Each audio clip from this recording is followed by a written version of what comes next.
Hey YouTube, Mike that Tankless guy. How we all doing? Hope we all had a safe and productive week. And for those in North and Midwest and even here in Florida, I hope you're staying warm. Alrighty, here's part 2 of the Intellihot unit.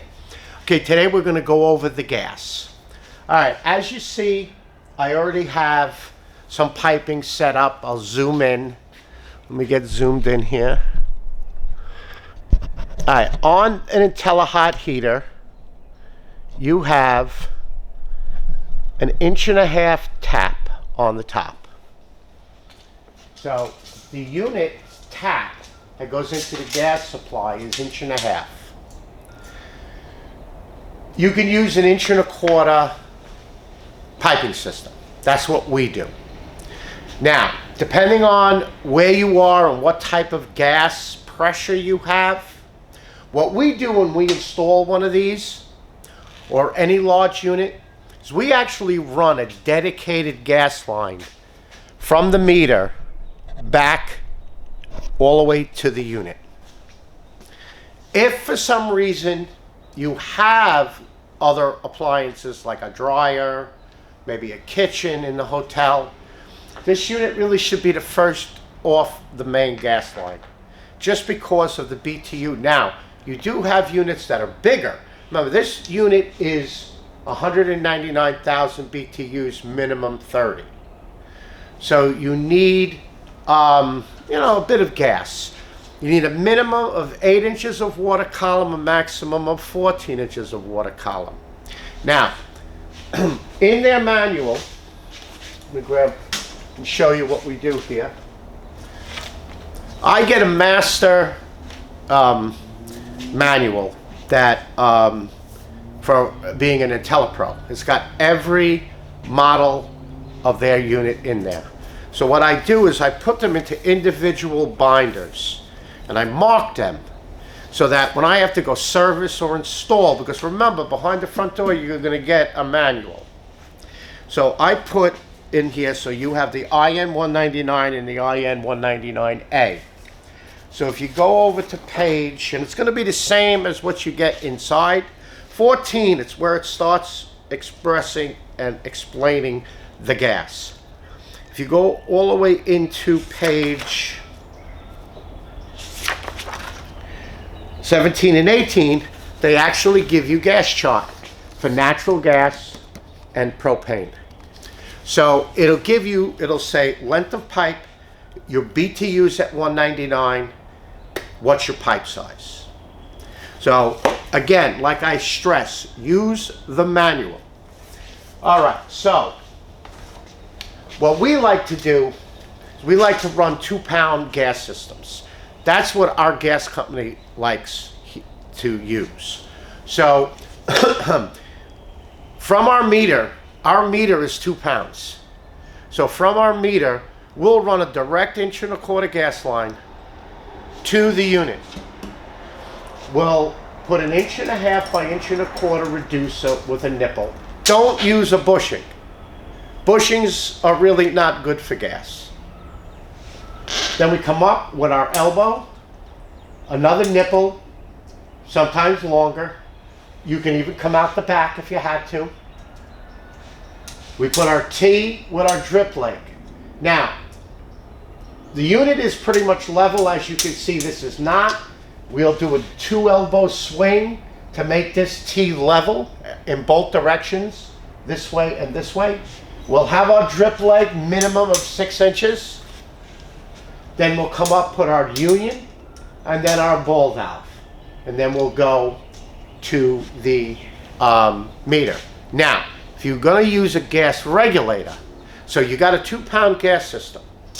That 2 pounds is going to come from the meter to the unit. You don't want to jam your regulator up against the unit. You want to be at least 2 to 3 feet away. That would be the optimal distance, because what you want to do is prevent what they call regulator lockup, where if the regulator is too close, it will lock up the regulator and actually give almost 2 pounds to the gas valve, and the gas valve is going to say and shut down. So you don't want that regulator. So that's the second stage regulator, because you are going to have a regulator on the meter, first stage. Second stage regulator will be here. Now, you could run a larger gas line. So just say you have 70, 80 feet of piping from the meter to the unit. You could run, say, 2-inch pipe and go with inches. So you need a minimum of 8, a maximum of 14. So your gas provider has to be able to provide at least 8 inches of water column, if not more, to the unit. And that's another reason that we like to run dedicated lines. We have run into so much trouble with other units or multiple units where there was other appliances off there and we sized it, but they'll turn every appliance on and this thing will not fire correctly, or another one of its BTU value or larger. So that's why with running a dedicated line off the meter is going to be able to handle it because the meter is sized like 850 or 1000, so it's sized at like 1,000,000, 1,200,000. Or if the restaurant or hotel is larger, the meter will be sized, it could be a rotary, where it could be a 2 or 3 million BTU meter. So if you have enough gas, which you could tell by calling your utility company and asking them, hey, this is the meter number, this is the size, what do we got here? And they'll tell you what the pressure coming up, and then you know what the pressure is coming out by reading the first stage regulator. All right, so again, it is very important to have that drip leg. Now, years ago, they called it a drip leg because it was a leg. It used to support to the floor, and that would support so you prevent, if anything got like pulled down, it wouldn't break the gas valve. But they found that laying on the floor, moisture and stuff rotted out the cap, now you had a gas leak. And also it was manufactured gas years ago. So the gas actually was kind of redone at the gas supplier, and it had a lot of moisture and it had debris in it. So the drip leg was very important. Years ago, when we used to undo a drip leg, we can actually dump and we'd get grit and sand and debris out of the drip leg. So you want to be at least 6 inches. It's very important because it protects the gas valve. Now, most gas valves, excuse me, have a screen built into it, but the debris that gets on the screen will impinge on the gas flowing into your gas valve, which is located right on the side with the blower on top of the heat exchanger. So again, we reduce it to 1.25 inches. Now you could do 1.5 inches if you want to, but an 1.25 inch gas line at 2 pounds is more than enough, even at 100 feet. Your elbow or 2 elbow swing, your nipple, your T, your cap with your drip leg, your disconnect, and your service valve. Now, if you have multiple units, you're going to do this multiple times. 2 units, 3 units, 4 units, they're all going to look the same. And again, you could make this swing out the back if you wanted to get out of the way, but we like to put it up front like this. And actually, I would say with the units and the units that I've seen, once this is perfectly level, this thing is pretty level because they have these things pretty secure on the top of the carcass of the unit. So that would be your near gas unit piping. So everything that's at the unit is actually called, well, we used to call it near boiler piping when we did the heating boilers. So the headers and the gas, the water feed, stuff like that, the return, everything would be called near boiler, and then the rest of it actually is kind of like the building piping. So this is what it should look like at the near boiler piping. Now, they do have a 3/4 reducer. If you have propane, you're gonna have like 10 pounds.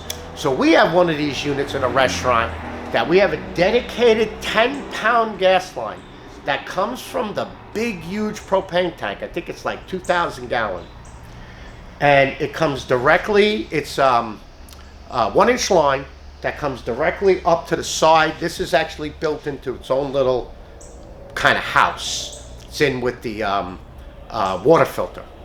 And the 10-pound comes up. We have our second stage regulator at the wall. And then we have about 6 feet of piping from the wall up to a configuration like that of 3/4.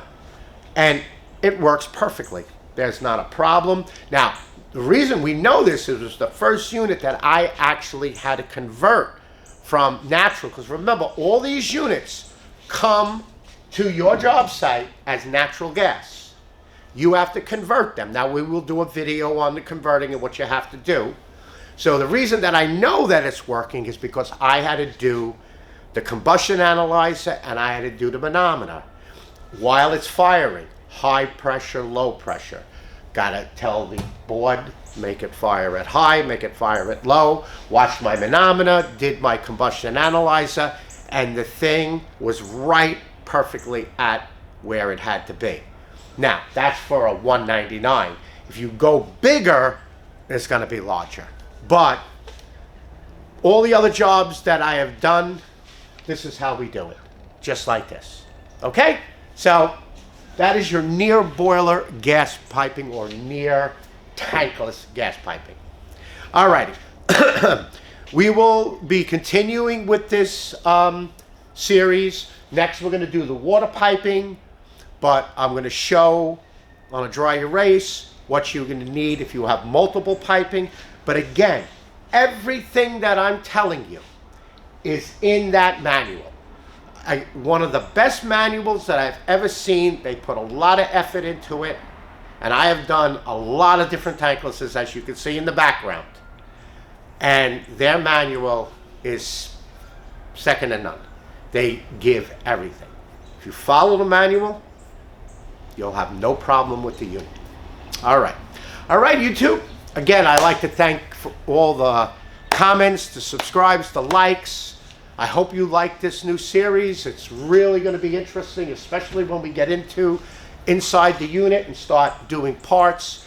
It's going to be real interesting. It's a very interesting tankless.